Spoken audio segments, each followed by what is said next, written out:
Well, thanks for visiting us this morning at KTALnews.com. I'm meteorologist Josh Marces, and this is your Wednesday morning forecast update. Once again, expecting a round of severe thunderstorms to develop much later today, so everything will stay quiet through about 2 or 3 p.m. But these storms will most likely be affecting the northern ArkLaTex, including the I-30 corridor, especially between about 4 and 10 p.m. here. Main risk is going to be for some damaging wind gusts, perhaps up to 70 miles per hour, as well as some large hail. Could see some maybe $half ping pong and maybe golf ball sized hail with a few of the storms, especially the ones that arrive kind of late in the afternoon. And we can't rule out a few tornadoes. That threat is a little lower, and maybe some isolated pockets of flash flooding as well. But the weather situation today, we have another very hot and humid day, so those fuels or the ingredients for the severe storms will be kind of building through the afternoon with all of that heat and humidity. We just need a trigger for the storms, and that will be this cold front that's making its way down across Oklahoma, expected to trigger some of those storms by the afternoon. But we'll talk about the temperatures here.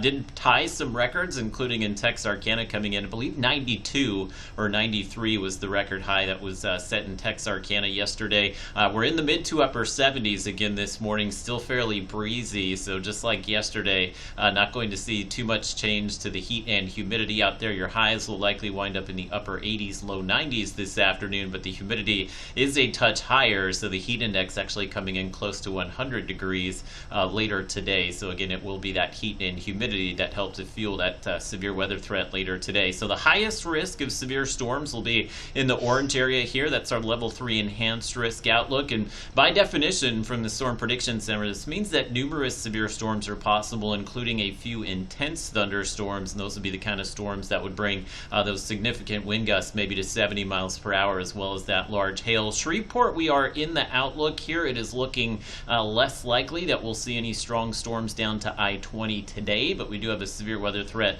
more likely tomorrow for I-20 and southward. But so to say, we can't rule out maybe just a rogue storm or two developing in the slight risk or even the marginal risk area today, but more likely these areas south of I-20 will have your turn with the severe weather on Thursday. Again, wind and hail will be the main threats for us, and we could see some isolated heavy rainfall amounts, especially around Texarkana tonight. And then there's the outlook for tomorrow. We may lose somewhat of the tornado possibilities tomorrow, but wind and hail is looking likely. And similarly, it will be another round of late day storms that may come through during the afternoon and maybe even linger into Thursday night. So let me get you through the next 2 days here on your Robins to Futurecast. You can see the overcast conditions this morning. We'll see a few breaks in the clouds just like yesterday, and that will really begin to push those temperatures close to 90 degrees. Now, these are the storms developing close to the Red River around 4 or 5 p.m. that will initially bring that threat for the severe weather here, and then this should all congeal into maybe a line of thunderstorms sometime late tonight, likely before midnight. Once that occurs, we'll begin to see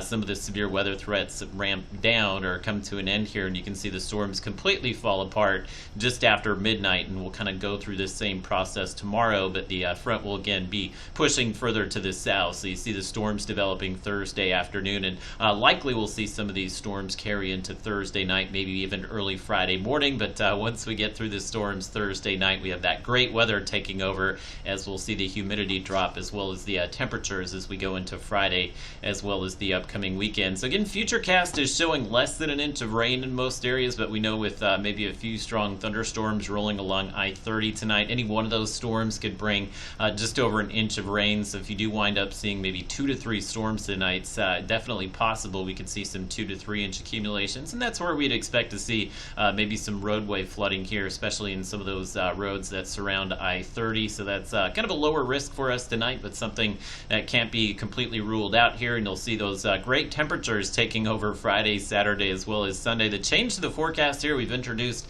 some more rain maybe late in the weekend. Late Sunday, we could begin to see some showers and storms pop up here, and it looks like we'll see those kind of garden variety thunderstorms early next week. Nothing that jumps out and says that we'll have severe weather, especially with the temperatures being lower early next week, but it does look like we'll have some scattered storms around maybe next Monday, Tuesday, and Wednesday.